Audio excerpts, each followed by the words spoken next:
Welcome to Connecting with Coincidence with psychiatrist Bernard David Beitman, MD. Dr. Beitman is the founder of the Coincidence Project. The project encourages people like you to tell each other coincidence stories. To learn more about Dr. Beitman's work, put Connecting with Coincidence in your web browser. You'll find his book, his Psychology Today blog, and the interviews from this podcast. And now your host, Bernard Beitman, MD.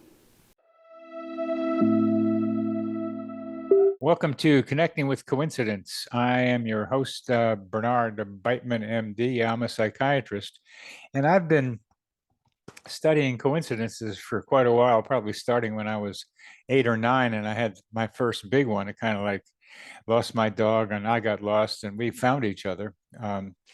So he got lost, and we found each other. So how did that happen? And I've had other things happen since then that have made me quite interested in studying them. And so, because I have a scientific training, I did a lot of clinical research, getting data together about panic disorder and chest pain.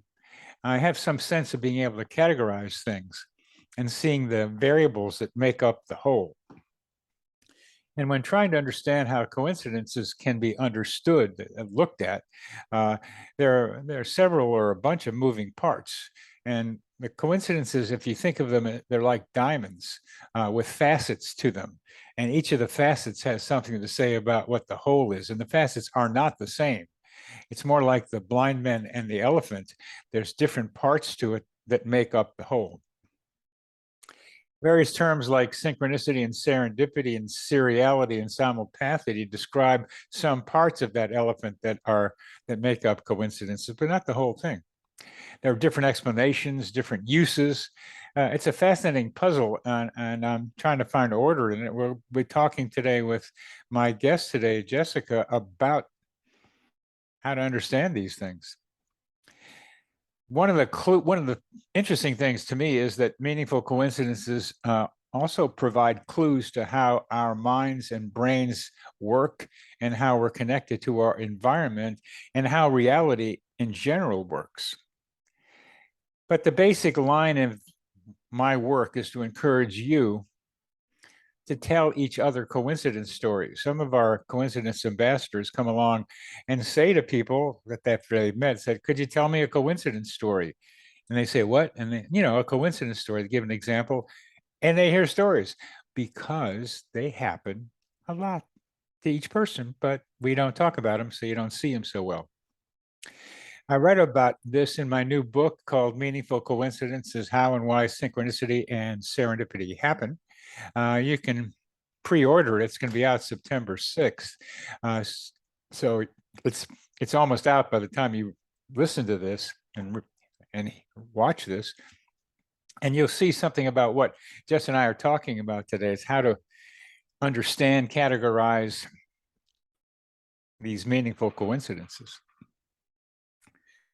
For example, one of the things that coincidences do sometimes is kind of imply to you what you should do with them. And they're not just happening. There's a kind of implicit message in some of them if you're paying attention to them. And it's not a command, it's a suggestion usually, and you can hear it or not. So on my 31st birthday, I was choking uncontrollably while my father was choking to death on his own blood 3,000 miles away. This coincidence seemed to be saying to me, remember Carl Beitman, remember your father. And I am. I honor his memory by using this coincidence to help others recognize that simultaneity is not an uncommon human experience. My guest today is Jessica Pryce-Jones, who is a lot of things, really. She's pretty funny, it's one thing. And she's pretty smart. She's a coincidence ambassador, and she's on our board, and she's a sharp person, man. She's really got stuff clear, and she likes to say what she thinks, and she's right a lot of the times, but not always, and she knows when she's not. She started her career in finance, where she learned a lot about numbers, strategy, and leadership. After 10 years in the corporate world, she did a psychology degree.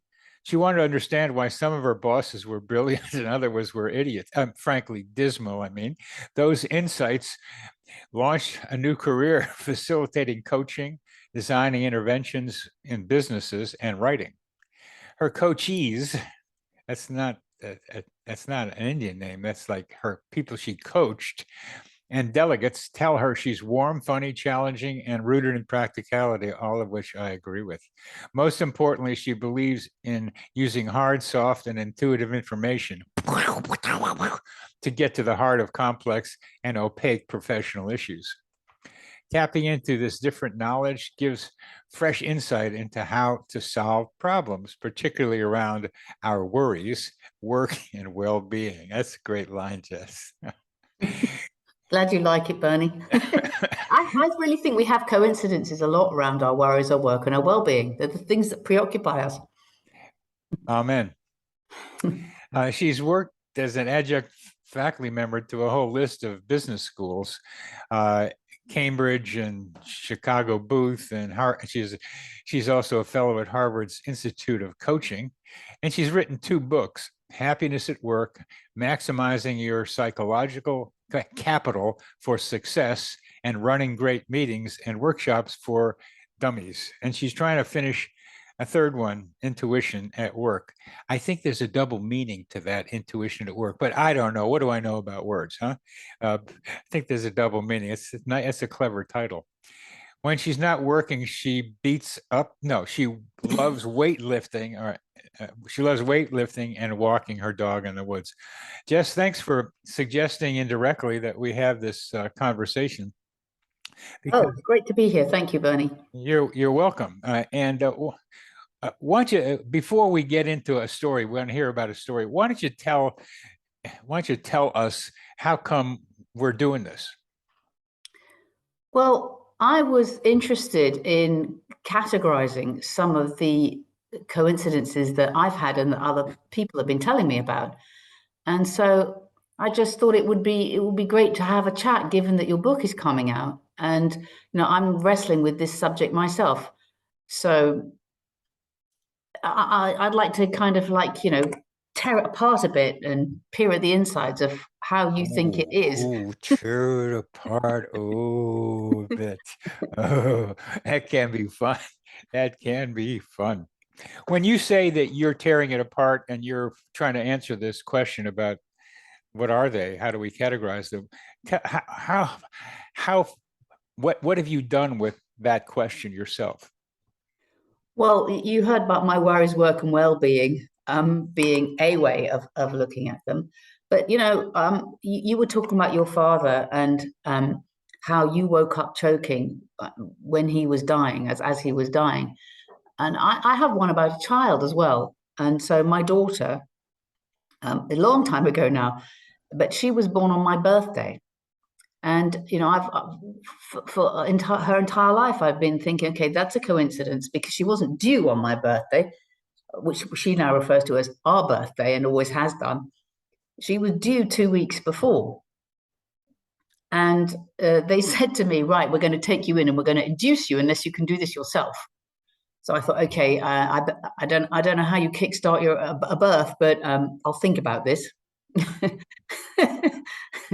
And she was born the following day, which was my birthday. But I always had this strong sense that she would be. On the other hand, how do you hold on to a baby so that it's not born? Yeah, I know the human mind is capable of amazing things, but to me, the coincidence of that has, for me, meant that I pay special attention to all my children, but I pay special attention. I think about her in a way that I don't think about my 2 boys, because of this coincidence of her being born on my birthday. So how would you categorize that? Well, before we get to that, as part of getting to your question, we can begin to wonder about how that happened. And you kind of briefly mentioned that the human body can do various things. Well, there's the old funny story about Thomas Jefferson and John Adams dying on the same day, which also happened to be the 50th anniversary of their signing of the United States Declaration of Independence in 1825, July 4th. They both died on the same day 50 years later. Now, that's the way the word coincidence got into the English language from that story, from that. And they kind of knew what they were doing, because I forget who it was, but one of them asked, is the other one dead yet? Because they knew they were both dying. So then the one who asked that could go too. There's a certain flexibility we have in a narrow range to be able to determine at least some of the time when we are dying. And we have to wonder if maybe you wanted to have a twin, which you've got. Astrologically speaking, not exactly, because the birth charts change with time, but in the simplest form of it, she's your astrological twin. And you do have a birthday together. It's our birthday. So it's bringing you together. It brought you together in a way that a different birthday might not have. So I look at the impact of your simultaneous thing with your daughter, and I look at the meaning to you, and those begin to add some elements to the probability and to the outcome. Because as you heard from me talking about my father, the coincidence gave me a bit of instructions about what to do. And with you and your daughter having the same birthday, there was an implicit message to you and to her about what to do with that. And what would you say that implicit message was? For me, it's about just really pay attention to this child. So she's had difficulties. We all do, don't we? She's a highly sensitive person. And her two brothers don't have the same sensibility and sensitivity that she had. And so I guess it's just always made me just check one more time, with her. Just tune in a little bit more. So for me, I think that the kind of the flash in my mind has been pay attention. I see you making faces, Bernie. I'm not going. Challenge me on that one. I'm making faces because I don't. There's something more here than what you're saying, and I can't make a question out of it. So I was going like that because I couldn't form the question with my lips. But it's pay attention. There's a quality of twins that makes them tune into each other more than even non-twin relatives might. They're often really connected to each other, and it's the identical twins coming from the same egg are even closer than fraternal. But you're kind of a fraternal twins with your, not the right word, I don't like fraternal here, a sorority version of this, twins. And there's something about being able to feel each other, feel each other's experience that I'm asking you about. There's a mirroring that you are doing with each other, which the world does with us anyway, but that will be more intense with you and your daughter. Does that go any place with you? Yeah, I think so. I would say that it's there's an intensity to the relationship. And I've often wondered, is it mother-daughter? Because, she's my only daughter. It's different. It is different than the relationship I have with my boys. But yeah, it's always been playing in my mind. What does this mean? And I think that meaning is so important with this. You know, coincidence is there to help us unravel meaning. I think it's one of the things. You know, they give us joy in our life. They're amusing. They're funny. They're serious. They're surprising. And my father had a really crazy coincidence. Should I tell you about it briefly? Go ahead. So my dad, this is back in the early 80s, and he was on a train. He's a journalist, a writer, and collector of valuable books, and he was going to advise someone on their library. So he was, and what they should sell and what they should keep. And so he was on this train, and he noticed that the family sitting next to him had two very smartly dressed little girls in those kind of coats which nobody wears anymore with velvet collars. And the train stopped, the family got off, and he noticed there was a commotion on the other side. And then he looked up and realized that this man had left his briefcase. But by the time he'd opened the windows, was dangling out with the briefcase and thinking, you know, can I throw this? It was too late. So he kept the briefcase, and then he opened it up. And in it, he found the defense plans for Australia. And they were marked as being copy 8 of 10. And he found some very large denomination bank drafts as well. And he thought, well, obviously I close this up, I get to where I'm going, I call up and say, I want to speak to Dr. Preston, whose briefcase it was.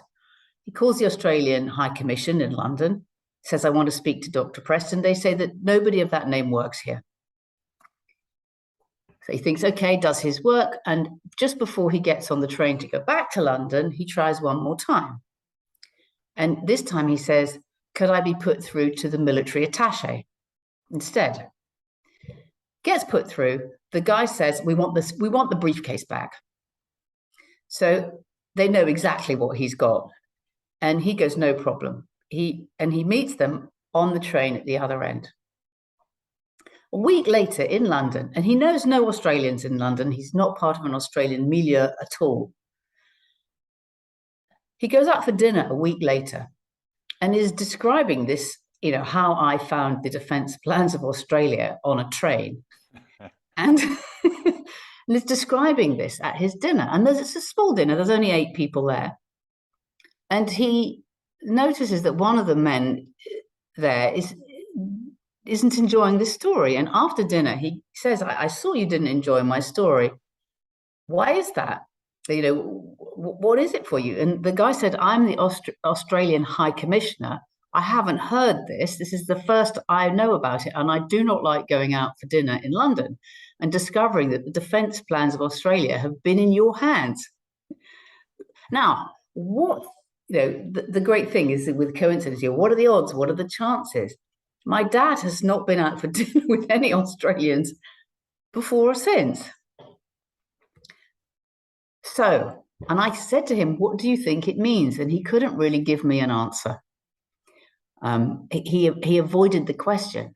So I asked him to tell me the story again last week. And I've been thinking, what does that really, how can we unpack that? What was that? And I guess, coincidence, there's always two parties in it.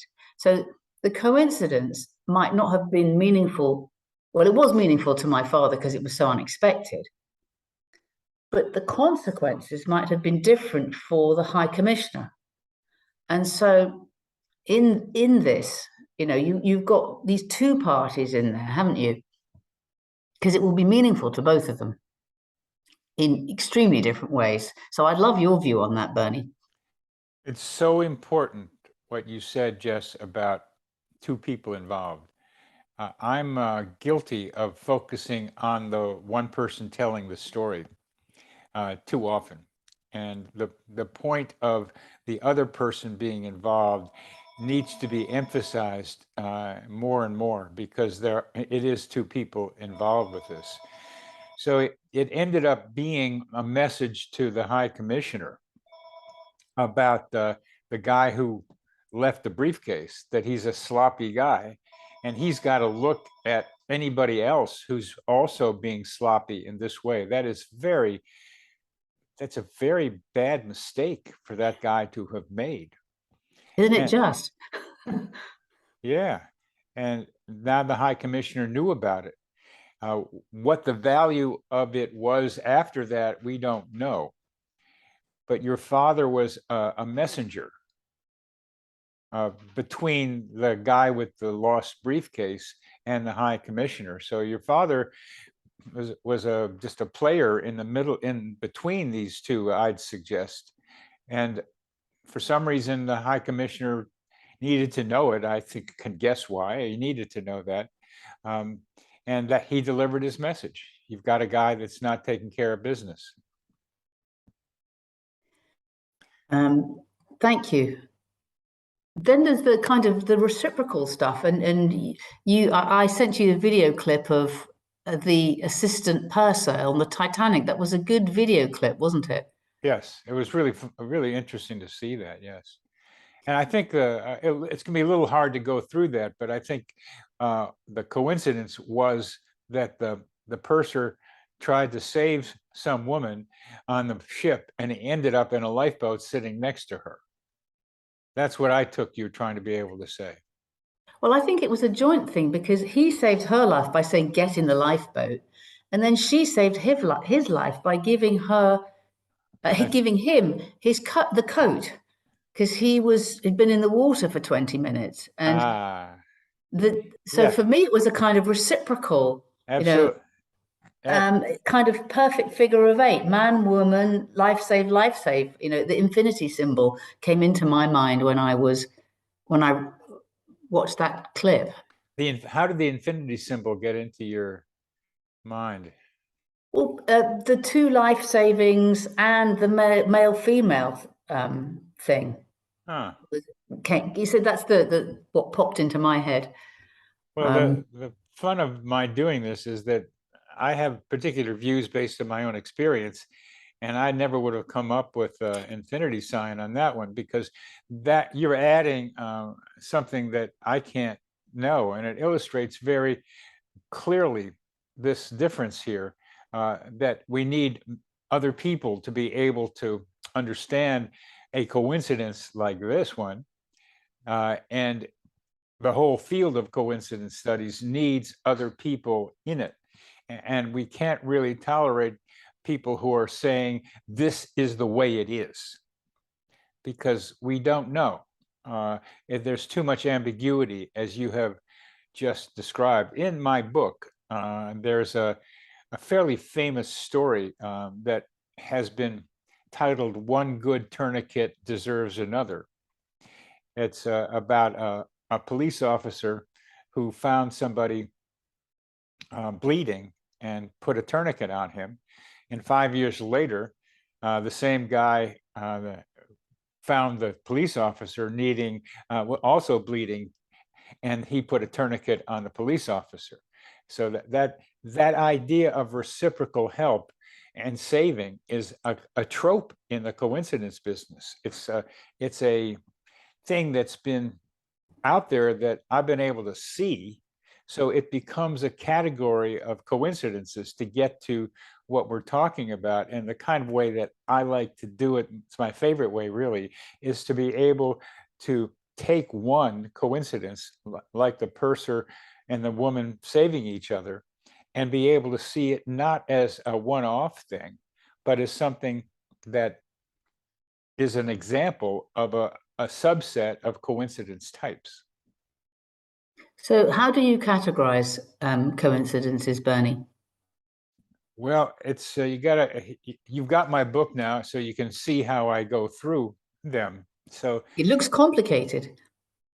because it is. I'd rather call it complex than complicated, because it's possible to make sense out of this complexity. The first way that people have been categorizing coincidences is with the terms serendipity and synchronicity. Those are like the favorites. And it turns out mostly that in the United States and other countries on this side of the Atlantic, they love synchronicity a lot and don't pay much attention to serendipity. And in Europe, serendipity has become a subject of academic research. So there is the Serendipity Society that is trying to make it a part of academic discourse by creating research in how serendipities happen and maybe how they work. So the two of them are relatively different in their basics, but there's a lot of overlap. So a lot of people use synchronicity to describe serendipity, and some people use serendipity to describe what we might call synchronicity. Well, so how do I separate them out?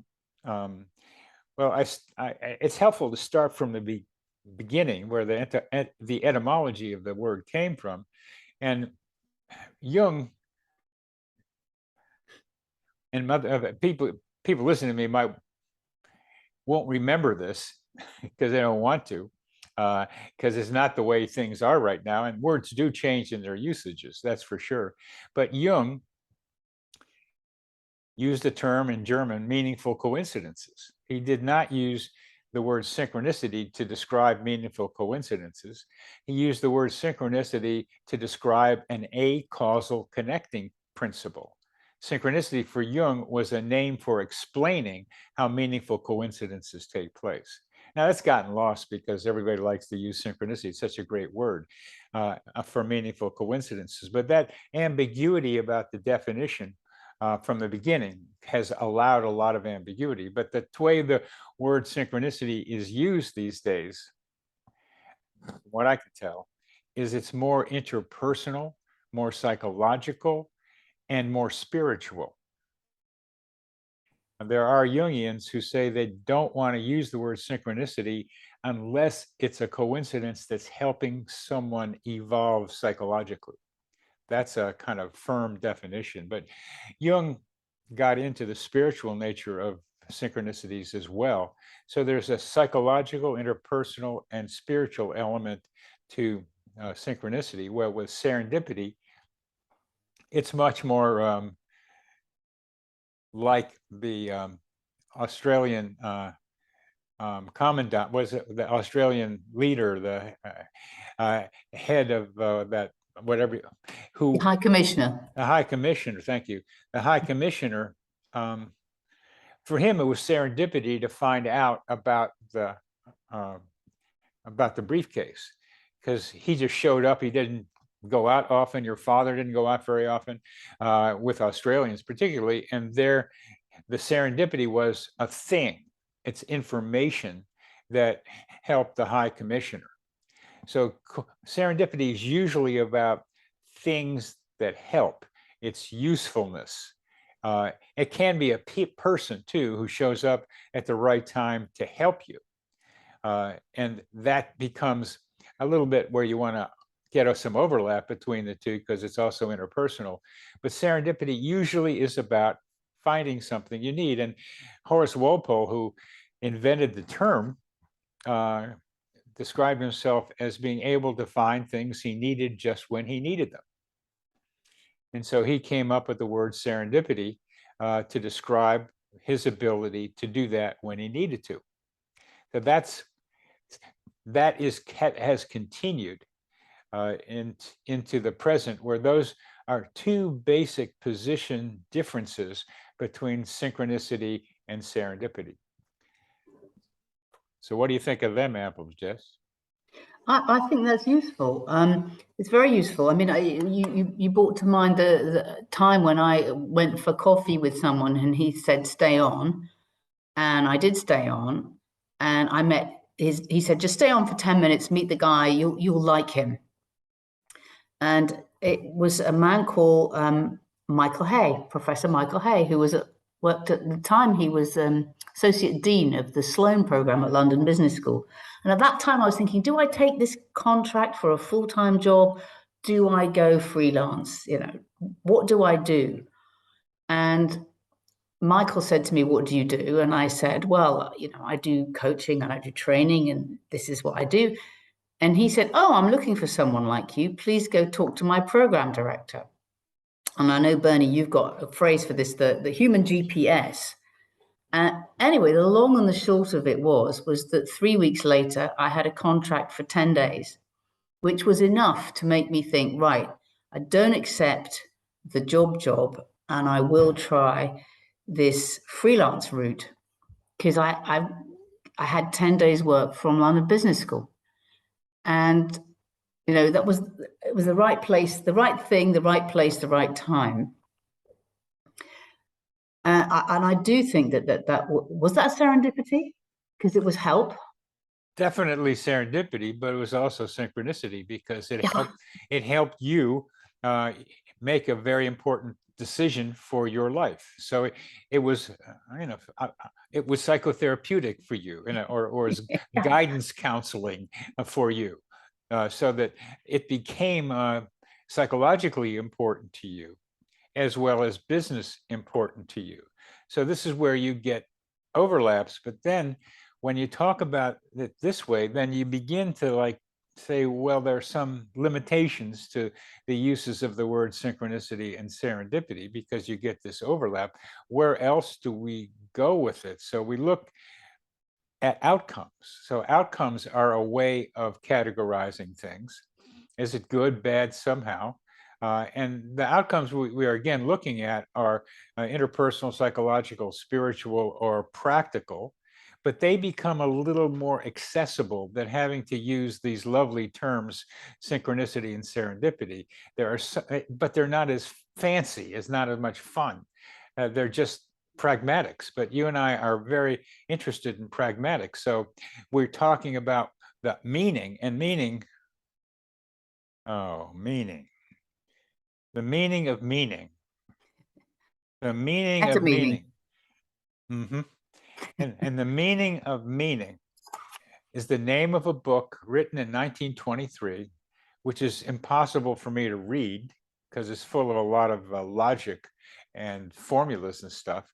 But was still impressed the last time I looked a couple of years ago. It's the term meaning of meaning gets you a little into a convoluted thing, because we have different meanings to the word meaning. And I can play around with it and only do a little bit, but mean, M-E-A-N, is both being nasty and also average in mathematics. So the word meaning has a lot of different, and there's a lot of different aspects to it. So when you want to talk about the meaning of something, then as part of the coincidence study, I try to be able to say, well, what kinds of meaning do you mean? Just to be fun. What kind of meanings are you talking about? What are you talking about? Because one of the meanings that I enjoy is how coincidences tell us about how reality works. That's a meaning. That's an explanation, not a use. The two primary meanings for people tend to be explanation and use. Those are the two major ones. So you begin to then categorize them by use and explanation. And it's interesting. I had a coincidence a couple of days ago. I was looking for a non-meaningful coincidence. A non-meaningful coincidence. All right. And I immediately had one. I was going to do some research. I was researching someone I was about to interview, who was the CEO of McLaren, the Formula One outfit. And I thought, I really need to understand something about McLaren before I talk to this guy. And so I was looking up his drivers, and I saw that one of the drivers' name was Lando Norris. Now, Lando is a name I've never heard before, but it just kind of rolled around my tongue a bit. So I said it, Lando. And then I had a list of papers that I wanted, that I just got the DOIs. And the first one that I clicked on when I'd done that research was by a woman, and her name was T. Lando. Okay, 2 Landos in within half an hour. But it's not meaningful to me because I'm not invested really in either of these. So it was, if you like, it was almost like it was a meta coincidence, because it was a coincidence I was looking for, but it didn't really. ma. You know, the Italians have a great expression, ma, ma. I didn't care. Yeah. So, Well, I get those a lot. Today, a friend of mine was complaining about my text message getting mixed up with his email or something, and I didn't need this early in the morning, but okay, that's what he was doing. And so then I go back and start reading this book I'm reading by Thomas Pynchon called Vineland. It's about ex-hippies from San Francisco and LA living in north of San Francisco. And I know where they're talking about. Vineland was a made-up place. And I love reading about the San Francisco part of it, but that's just a side part of this. So I'm reading in Vineland, and they're talking about technological difficulties, which I was just having with my friend. And the way I take those, and I get those a lot, just like that Lando thing, and I go, ha, ha, ha, you're playing with me. This is whatever this computer game we might be in is messing with you. It's trying to say, ha, ha, ha. It's like if they're behind a pillar and they put their face out for a second and you see it and they're laughing at you and then they disappear. And then your idea is to like, whatever you want to do with it. What I do is laugh, and it's kind of a little humor during the day. It's like funny to me. And it's because it's those guys are making fun with me. That's what I think. I thought it was a meta coincidence because I was looking for a non-meaningful coincidence, and then it was immediately provided to me. If you see what I mean. So that's how it felt like a meta coincidence. So that's meaningful in the sense that you were looking for it. And now, Miss Jessica Pryce-Jones, yes, we get to another aspect of explaining coincidences, which is namely precognition as a form of coincidence. And I believe I'm talking to a person who does a little bit of that with herself, as I recall. Yes, no, I do. And there's one I haven't shared with you, which I was thinking about quite a lot the other day. And it goes back to well-being. So when I was 19, I worked on a kibbutz in Israel. And I had the most terrible job, which was picking up stones in the orchard where they grew all the avocados. And me and another girl whose name was Tali, she did live on the kibbutz, we had to do this. And we literally for hours would follow a tractor, which is driving very slowly. And you just bend over, pick up stones and chuck them on the trailer. And the satisfaction was they gave a very nice clatter when they landed on the trailer. But we did that from 4 a.m. till 8, and then we go and have something to eat, have some breakfast, and do some more work after breakfast. But the guy who was driving the tractor was a man called Stuart, and Talia and I sat on the back because we went from one field to another. And I was 19, as I said. And Stuart, we were just going up a slight incline, and he stopped the tractor to change the gear to get into a higher gear because we were going quite slowly. And the tractor just started very gently rolling back down the slope. And very quickly, I jumped off the tractor and I was shouting at Tali, jump, jump, jump. And I felt this kind of rising panic. Anyway, she did jump off. And literally 3 seconds later, the tractor and the trailer jackknifed. And the man who was driving it was then thrown, unfortunately, under the wheel of the tractor. And it killed him. And that was my first time of going, okay, I wasn't skilled at knowing about how tractors move or anything else.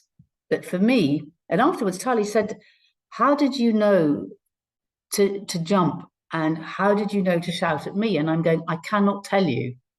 I can't tell you, but I knew. So that was one of my earlier precognitions.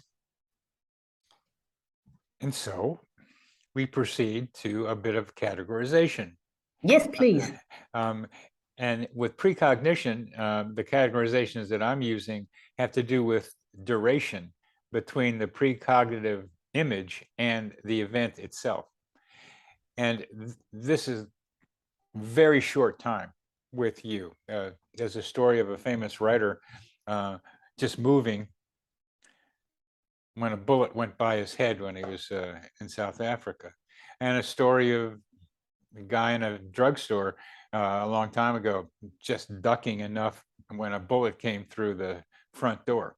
That somehow we can sense when something's about to happen and can move. Then there are medium length, whatever you mean by 5 minutes or maybe a day or so, precognitions, where you kind of, like a day before dance the other day, I had this image of a guy who hadn't shown up very often, Brian, and I just kind of imagined him there briefly, and I kind of remembered it. And there was Brian, and I told him, and he was delighted to be recognized in this both ways. And then there are longer term precognitions that have been studied, including coming back to the Titanic and other disasters. And people argue about this. Rational people argue that it's just coincidence or random. But a lot of people, for 9/11 and for other major catastrophes, have a sense, don't go into the office building in downtown New York City, don't get on the Titanic, much like you learn to jump off, but they get it earlier, they get it with a longer distance between the imagining of the future and having it happen. And so when you come across someone like David Spiegelhalter, who just says, well, it's all about big data and you have enough, you have enough data points, of course you're going to find that stuff. How do we deal with that kind of pushback? We mention also that David Spiegelhalter, who is the head of the Cambridge improbability or improbability study or something like that, where they get people to tell online their coincidence stories. When I interviewed him, he was very compassionate with me and told me very clearly, trying to understand the explanations for coincidences is bad for your psychological health. To which I said, thank you, David Spiegelhalter, for letting me know. So he's also kind of a funny guy in his own ways, but that's something else. What we have to say with David Spiegelhalter and a colleague of his in London, who's wrote about the improbability principle, that they're right, but not entirely right. The human mind, particularly some people, love categorization into yes or no, right or wrong, good or bad. And so the probability guys like to say, if it's true that their probabilities have something to do with coincidences, that's the full explanation. And there are others on the other side who say it's all divine intervention. It's divine intervention. So there are both groups say there are no coincidences, because you can say, I know how to explain them. And when you can explain a coincidence, it's no longer a coincidence. It's just a fact that you know how it happened. They both can't be right. Divinity, probability, they can't both be right. there'll be, for various reasons, because of where I am in this world, in this life, I look to personal responsibility in addition to mystery and random chance or probability. Every coincidence, and this is part of the anatomy of a coincidence, which is one of the early chapters of my book. Part of the anatomy of a coincidence is to recognize they all have a probability of happening, even though we can't necessarily determine some of those yet.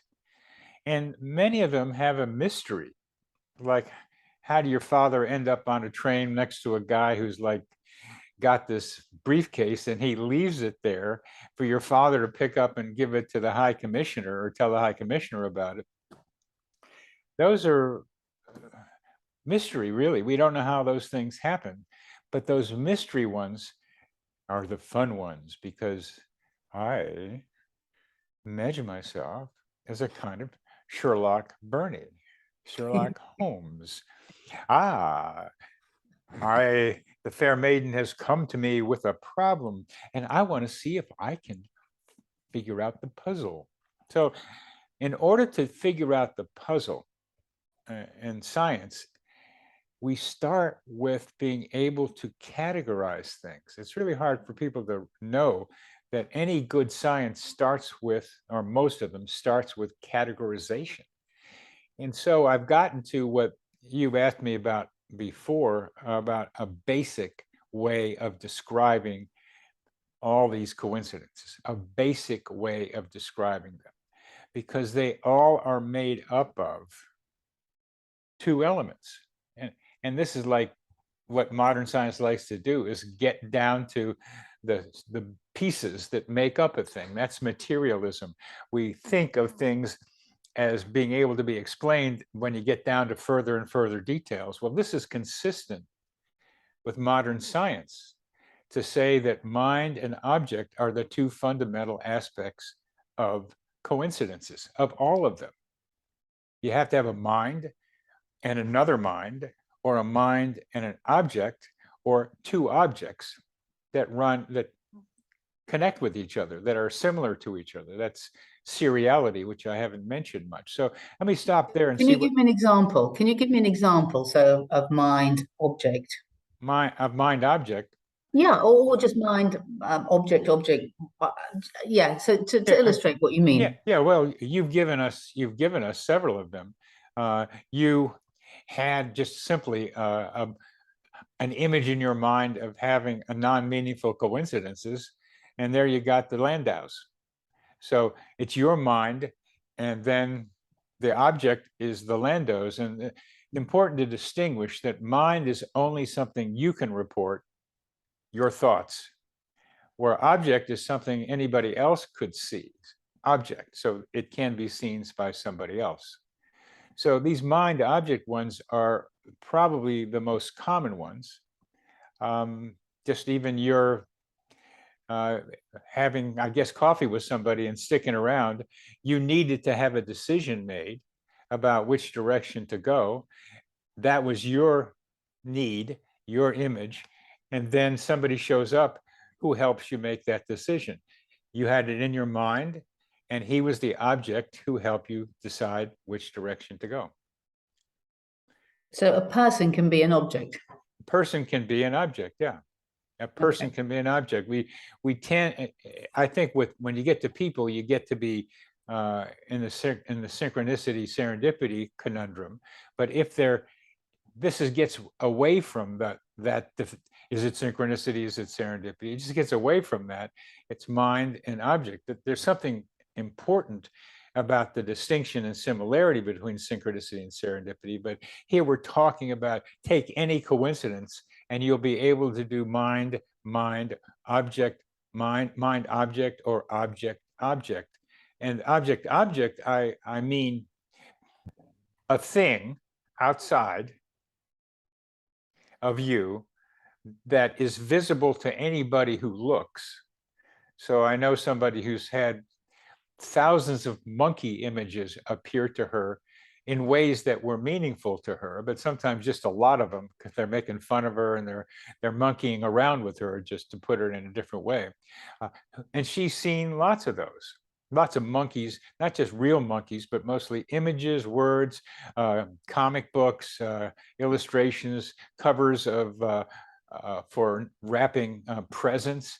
They just show up to her all the time, but she's tuned to seeing them too, and that's an important part of it because her mind is ready for them. So those are object ones. The Kammerer was the guy who started that one. Cameron. Kammerer, Kammerer. Oh, Kammerer, yes, yeah. Paul Kammerer, Austrian botanist, who. 1919. Yes, thank you. The law of seriality, yes. So just going back to so an object essentially is anything that's verifiable by somebody else. Yes. Okay, gotcha. And mind is something that is within, it's interpersonal. It just belongs to me. In your mind. In my head, yes. It's in your head, and the only way between us. It's not between, because No. we're talking about only you can see it. So if you started seeing with this monkey lady, if you started seeing monkeys with her, would that be object to object? Once I started seeing monkeys with her, definitely. Yeah. Okay. Because the monkeys again are verifiable by somebody else, but being primed to see the monkeys is what you're asking for. And then we get into some blurs about this, because I have the monkey idea in my mind. In order for her to see monkeys, she has to have the idea of monkeys in her mind. So the mind is part of the seriality. You have to register one to be able to see the other. And so what about people who then say, okay, it's your RAS, it's your reticular activating system, which is behind confirmation bias. And so this is just confirmation bias writ large. I think there's something to that. Okay. The trouble again, and it's always worth repeating, is that people want one explanation. And confirmation bias is a very important part of this. I am trying to increase confirmation bias by getting people to tell each other coincidence stories. I want to confirm the idea and help people see it, that coincidences happen a lot. So that's a confirmation bias that I'm trying to get going out there. And the coincidence ambassadors are doing that. Maybe we could find another word for bias. Because bias has kind of got a bad rap, hasn't it? I mean, people, bias. Bleh. So does the number 13. And I know somebody for whom 13 is a wonderful idea. But what I'm so impressed with is how words can be transformed into new meanings. Mm-hmm. So the more we use the word bias in a positive way, it becomes a positive idea as well, rather than having to come up with a new term. Okay, fine, sold. That's good. And you ain't an easy sell either. I got to tell that. Well, it does seem easier than finding a new word. Well, it is. One of my favorites is like restaurant. McDonald's used to be just a drive-in, or then a kind of fast food place. Now it's a restaurant. Right. Or here in France, they call them restos. So everything's got an O on the end of it to shorten it. So we can turn it into a resto. Huh. And remember, everybody, she's in France. I'm in France. La belle France. Not France. She's in France. I'm in France. France. So Bernie, is there any other way that we should be looking at the coincidences that we have and going, okay, and trying to categorize them and think about them? Um, one of the one of my favorites, as I've mentioned, is the clues to how reality works. We've talked about uses, like personal uses, spiritual, psychological, like get something that you need. But I'm curious about how reality works, because now I know. I always felt that in going to school, they weren't telling me something. In school, they weren't telling me something. Yeah, liberal arts education, but they were missing something. And I began to understand that missing something by being a part-time hippie in San Francisco in the late 60s, where I could see signs that said synchronicity spoken here, that they were seeing a lot of them. And I was seeing a lot of coincidences. I couldn't remember them all. There were too many of them. And these things were telling me something about how reality works, because I am, among other things, curious about what's going on here. This life we're leading just doesn't seem like we got enough of a picture of how it works. And these coincidences are serving, as they have served humanity since the beginning, as ways of finding out how things work. So, yeah, they're kind of, I always feel that they're markers on a path, aren't they? But what about a bad coincidence? Thank you. That's another variation on this. Categorizing by quality of outcome. And that's a problem. As I go through in my book, I didn't really, it's meaningful coincidences. I thought, yeah, good, bad. But then when I got into it, sometimes it depends on who you're talking about. There are often two people involved. So a coincidence can be good for one person and bad for another person. A friend of mine was at a conference in London and struck up a really good relationship with one of the women there. And he really liked her, and they had a great time together the first day. But then it kind of petered out that first day. And then they saw each other the next day, and they were wearing the same outfits practically. She was mostly black with a little white in each one of them. So he says, wow, this means we got a thing going here. And she says, no, this black is a sign of the funeral of our relationship. So he thought it was going to be good. She had enough of them, and that was the end of it. So for him, the coincidence looked good for a moment, and for her, it wasn't. Then over time, a coincidence can look really good to both people. And the most common way this happens is the coincidence of relationships, where the relationship is so wonderful and so coincidence fueled that the coincidence kind of melts the boundaries between the two of them, and they're really into each other. And then what's called the real world strikes, and they got to work on their relationship, and they don't, and so it ends. But sometimes that ending is still good for one person and not necessarily good for the other person. So it takes this fine-grained analysis, which I'm not great at doing, but I just had a recent one that, in order to understand it, requires a lot of detail. So it becomes an anthropological-like thing of doing thick description, rather than what we usually do is just take a superficial pairing of two observations and say, okay, that's an interesting coincidence, but you got to get to how it happens in the present, and you've got to also see how it evolves over time for each of the participants. And so I guess, there's some really useful questions to ask yourself to be your own coach in unwrapping your coincidence. So what would some of your questions be, Bernie? Well, my first question is, we're getting near the end of this today, and I'd like to know what you got out of this conversation.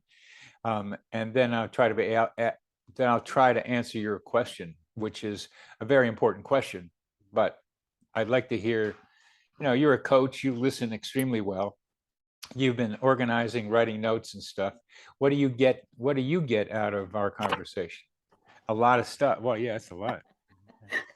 So I've got a lot of notes down here, but I think a couple of really important things for me. First, the mind and object, clarity around that. Good. I think that that's very, very important. And then secondly, this division into serendipity and synchronicity isn't necessarily helpful. And so maybe sometimes categorization isn't that useful. And so meaning, of course, is. And so I guess we're driven straight back to, questions that help you derive your own meaning from it, because I know you believe this, and I think it too, that the person it's good to talk about it with someone else, but the only person who can really understand what your coincidence is you. Yeah. Yeah. Yeah. You can learn about it by talking with the other person involved with the coincidence. I just did a podcast, my guest, Nicole, and I had some coincidences right there online that really were pretty amazing. And I'm asking her, I don't know if she'll respond, but I'm asking her, what does the three coincidences mean to you? My part in this is that I don't have a particular meaning I'm trying to impute to this, except that I'd like to publish what she wrote, what we happened between us in my Psychology Today blog. That's what I'd like to do. But what does it mean to you that we had these coincidences? So it becomes a potential dialogue to find the meaning that's not just mine, not just hers, but the meaning we have together. And those are really fun ones to do with somebody, if the people are willing to do it. I was wondering whether useful questions would be around, what's the context that you find yourself in? What's the timing? What's the larger work at play? The bigger thing that this might indicate, and what direction do you think it's showing you? As just four kind of things to think about. Context, history, and direction it is showing you. What was the other one? Context, timing, direction, and the bigger thing that it's showing you. Mm-hmm. Context is so important. So you can describe the same coincidence in different contexts and you get a different thing coming out. Like having a coincidence on a podcast versus having a coincidence in real life is a different context, and they shape the way the coincidence is interpreted. And that's so very important. And the history of the people getting to that place, in direction it's showing you. I mean, in this case, with what I'm describing with Nicole, it's like, I don't know, except to say, write it up, because there's something good in what happened here.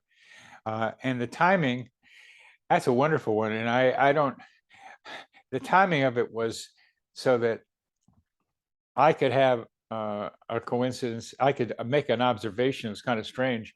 And then it would connect with what she was doing in her life's work these days, namely balancing the masculine and the feminine. And this image I had was like of a balancing the masculine and feminine, and that was 2 days before I saw her. So it's very important to be able to, or interview her. It's very important to have good timing. There's a song called Good Timing Brought Me to You from the 50s. You have to have some timing to be able to make it happen. And that's a fun one to do, because we get into what is time and how does time influence us. So that one's a very good one and a hard one to be able to do. But you've got some good aspects: context, history, directions it's showing you, and timing are very good questions to wonder about, because they get the person more deeply into the story. So you get to do a thick description. But you didn't add, and I will add, what evolves over time. Maybe that's what you mean by timing, but I think you mean the coming together part of it. Yes, I kind of one of the things that was like the bigger thing that this is showing you. Because direction is one thing, but there's I think that we both agree that there's a kind of veil at large here, and you're trying to rip the veil off and go, okay, yeah, what is it? It's a very good woodcut illustrating the same thing. Flammarion did it. We're getting to the end, so I want to get a little bit off a little bit. Do you remember a painting by, I think, Millet that was like called The Potato Eaters? Yes, yes. Well, you were picking up the rocks brought that image right back to me, because it looked like those guys in the fields bent over, grim. It was hard work. It was hard work. Potato eaters. So I haven't had that one for a long time, and that's, I mean, I don't know. It's not a coincidence, but it was just kind of wanted to verify that that you recognize that image. And what I like to do, and is recognize the categories of types of coincidence. It's kind of like putting that together. But when somebody tells me a story, they like say, well, this is so unique. Yeah, you've never heard this one before. Well, most of the time I've heard them before. Your father on the train with the valise, with the briefcase, was done in a movie about a would-be novelist who wanted to find something to write about, and he couldn't find it. And then he found this suitcase on a train that had a novel in it that this guy had lost and didn't know where it was. And so he took this novel in the suitcase and made it into a bestseller. These are tropes of human behavior that we have yet to be able to grasp because they seem so weird, but they aren't. They happen. And if it happened to you, it's one of the best things I can tell you I've learned from a coincidence. Is if you got a weird thing, like your daughter was born on your birthday, you know other women have had their daughters born on their birthday. So it becomes, yes, a very interesting one and a kind of compelling one personally, but it happens, like people dying on your birthday has happened with me. And then feeling the pain of my father at the same time on my birthday, that's a lower probability one, but still something that's going to happen when you combine the two. So I now look to think that if I have some brilliant idea, somebody else has thought about it, is thinking about it, or will soon think about it. Mm-hmm. Yeah. Well, let's wrap us up, Jess. What are some of your final comments on this interviewing of me, mostly on this thing? Oh no, Bernie, I very much enjoyed talking to you, and hope that we get the chance to do it again. And I think this categorization is important because it will also give you a sense of what you are doing, and then you can widen your practice. You're talking about me or people generally? One can widen one's practice. Yeah. So if you go, oh, I just do this thing, you could expand it to do those other things too.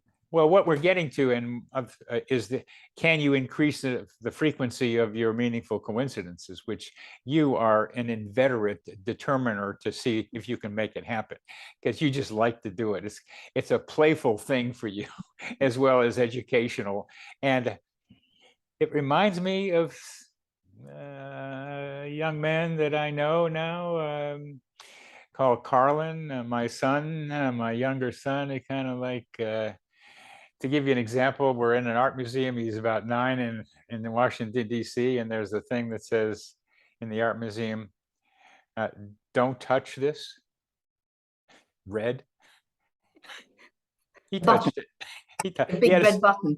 It's a red button. He had to do it. I was killing myself to not touch that button.